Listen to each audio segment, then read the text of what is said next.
that my grandma used to read to me, so I'm really excited to read you some of the stories.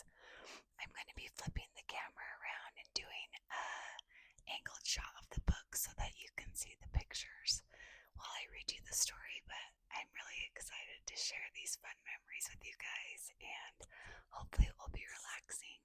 I also got a new mic, so I'm really hoping that this helps with the quality of the videos with the sound. So if you can tell a difference, let me know. Okay, so this is The Gateway to Storyland, edited by Waddy Piper, a Platt and Monk classic. So first we're going to be reading Mr. Pig Goes to Market, which was my absolute favorite. So we'll hop on over to page 23. Mr. Pig Goes to Market.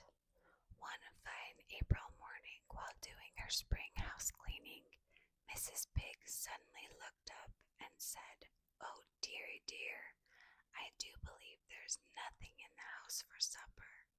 She pushed her dust cap back over one ear, stumbled over the mop, and went tap-tapping to see if there was anything in the icebox. But alas, all she found were 2 leaves of lettuce and 1 egg to feed her husband and her 3 little pigs. Poor Mrs. Pig! The piano and all the chairs were in the middle of the room.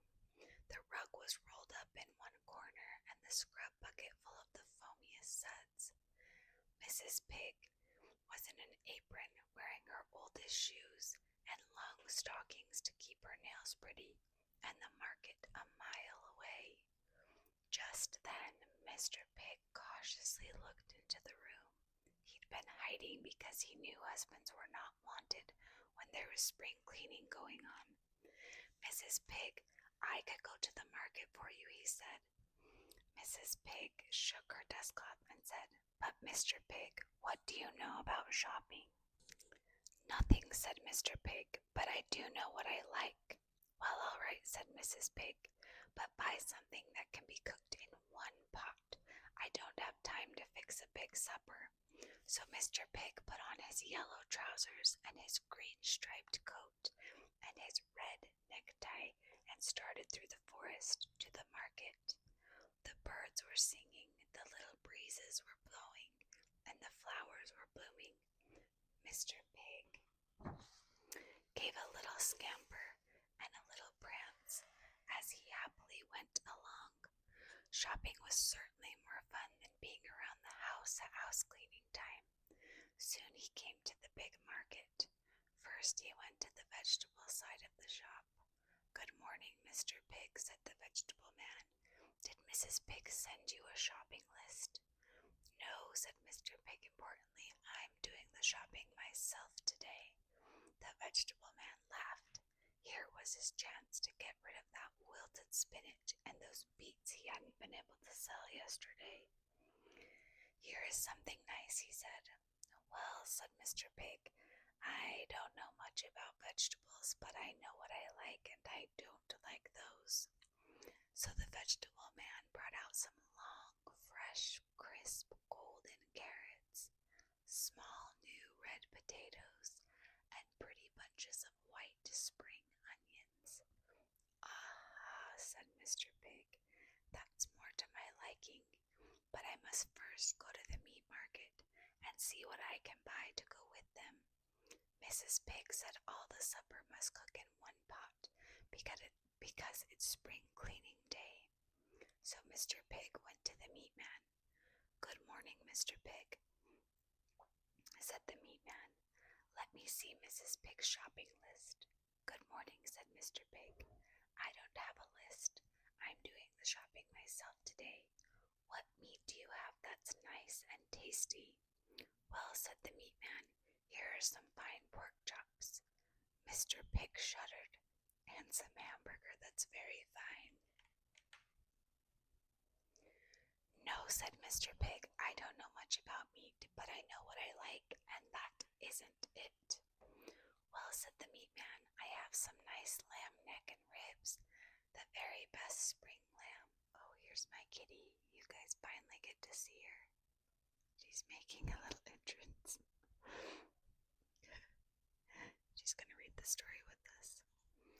Mr. Pig thought about the golden carrots and the little red potatoes and the small white onions.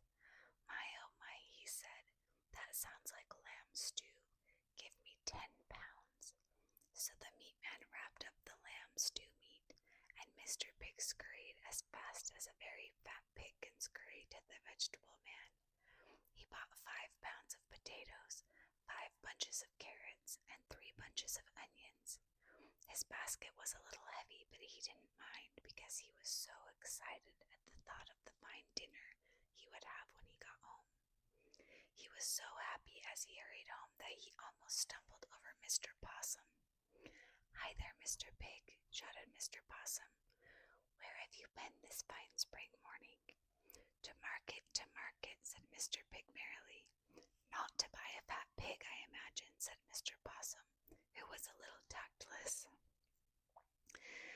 Dear me, no, said Mr. Pig. I've 10 pounds of lamb stew and onions and potatoes and carrots, and Mrs. Pig will make us a fine dish for supper tonight.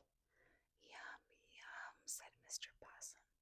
There's just nothing like lamb stew, and his mouth began to water.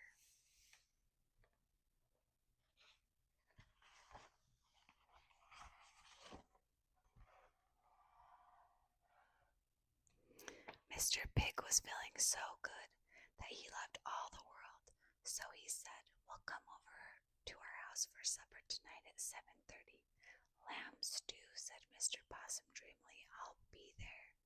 Mr. Pig didn't know what Mrs. Pig would say about company for supper on house cleaning day, and he began to worry a little. He shifted his heavy basket to his other arm and went on slowly. Hi, Mr. Pig, came a voice from overhead. Mr. Pig looked up, and there was Mr. Squirrel on the branch of an oak tree. Is Mrs. Pig sick? No, said Mr. Pig. She's cleaning house. I don't know much about shopping, but I do know what I like, and it's lamb stew, and that's what I've got here, or at least the makings of lamb stew. Oh my, said Mr. Squirrel.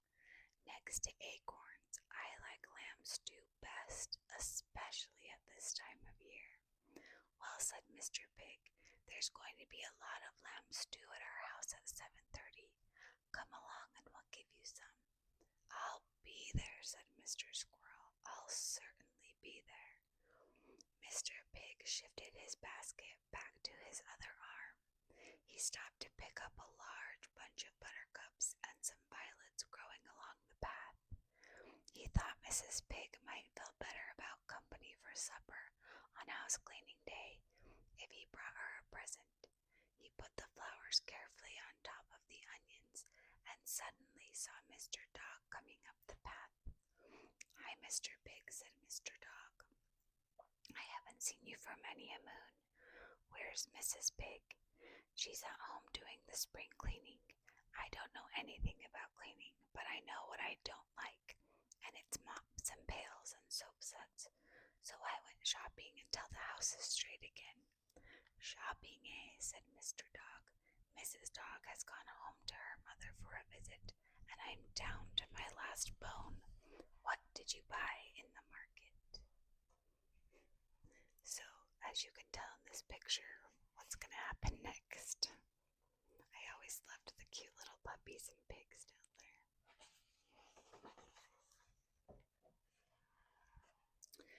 Well, I've a fine lamb stew here for Mrs. Pig to cook. Neck and ribs for meat, long golden carrots, little green spring onions, but Mr. Dog's mouth was watering, and a big tear was beginning to trickle out of one eye. See here, said Mr. Pig, why don't you come to our house at 7:30 and have supper with us? Well, sighed Mr. Dog hungrily, I'm taking care of our 3 puppies while Mrs. Dog is away, and I don't have anyone to leave them with. Mr. Pig stopped and picked 3 of the largest daffodils. Puppies don't eat much, he said. Mr. Dog waited. Mrs. Pig likes puppies, he said. Mr. Dog waited some more. Tell you what, Mr. Dog, you bring the puppies along, and they can eat at the same side table with our three little pigs." "Thank you, Mr. Pig," said Mr. Dog. "We'll be there." Mr. Pig walked along slowly. He stopped every now and then to pick some more buttercups. As he neared home, he sat down and fixed all the flowers into a beautiful bouquet. When he got indoors, the house was shining. The rug was back on the floor. The pail and mop and broom were back in the cupboard. Mrs. Pig was dressed in a red checkered dress with a green turban around her head. Mr. Pig handed her the flowers and put the market basket on the kitchen table. "My, Mr. Pig," said Mrs. Pig, "these flowers are very pretty, and you fixed them like a picture." "Well," said Mr. Pig, "I don't know much about flowers, but I know what I like, and it's buttercups and violets. They are just right for spring, like lamb stew." He stopped a minute. "And company in a clean house." Mrs. Pig was busy unwrapping bundles. "My, Mr. Pig, what a lot of meat. We'll never eat all of this." "Well, Mrs. Pig," said Mr. Pig slowly, "it's a good thing I did get a lot, because on my way home I met Mr. Possum, and I invited him to dinner. And then I met Mr. Squirrel, and he looked hungry, so I invited him to dinner. Then I met Mr. Dog, whose wife is out of town, and I invited him because he was down to his last bone and had no one to leave the puppies with, so I invited them to eat with our three little pigs. They're all coming to supper tonight at 7:30. "Lack-a-day," said Mrs. Pig, "then I'd better get busy." And she took her biggest kettle, newly shined and polished. She chopped meat and scrubbed carrots and scraped potatoes and peeled onions and made a pot of lamb stew so full it came right to the brim. And then she scrubbed the three little pigs, and then she scrubbed Mr. Pig. And at 7:30 all the animals came. They ate one helping of lamb stew. They ate 2 helpings of lamb stew. They ate 3 helpings of lamb stew. They ate right down to the bottom of the pot. And they all said it was the most wonderful lamb stew they had ever eaten. That night, when Mr. Pig latched the door to their clean house, he tweaked Mrs. Pig's fan-shaped ear and said, "Well, my dear, I don't know much about women, but I know what I like." This story is so funny. Like reading it back, them talking about him getting pork chops, and then that he can't do anything. I love it though. It's so cute. This was my favorite picture of all of them eating dinner at the end. Okay, next up we're gonna do the 3 little kittens, because I always thought these kittens were the cutest things in the world. My favorite was this one, and I just loved her cute little blue mittens with her pink dress. Once upon a time, there were 3 little kittens. Their names were Brownie, Blackie, and Snowball. They lived with their mother in a pretty little cottage near Farmer Brown's meadow. All day long, they would play very happily together, always sharing their toys and games. One day, Mama Cat gave each of them a nice new pair of mittens. Brownie's mittens were a beautiful red. Blackie's mittens were a lovely green color, and Snowball's mittens were bright blue. "Now, kittens, you may go out in the meadow and play, but be careful you do not lose your mittens," said Mama Cat. So away ran Brownie, Blackie, and Snowball as fast as their little legs could go. Oh, they had a fine time playing hide and seek, skipping rope, and chasing little field mice. Soon their little paws became very warm, and they took off their new mittens and put them down in the field. In a little while, Mama Cat called, "Come, Brownie, come, Blackie,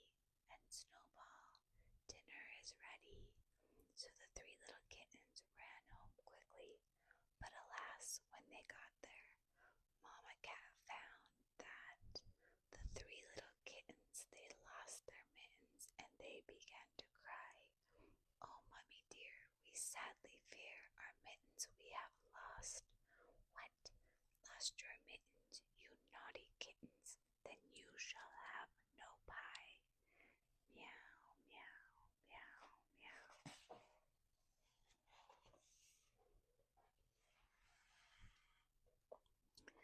Now run straight away where you were playing and find your mittens, said Mama Cat.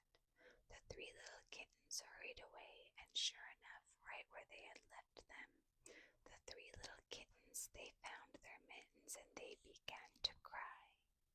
Oh, Mummy dear, see here, our mittens we have found.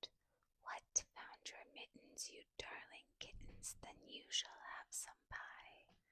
Purr, purr, purr, purr. Now put on your mittens and come and eat your pie, said Mama Cat. The three little kittens put on their mittens and soon ate up the pie. Oh, Mommy dear, we greatly fear our mittens we have soiled. What, soiled your mittens, you naughty kittens? Then they began to sigh. Meow, meow, meow, meow.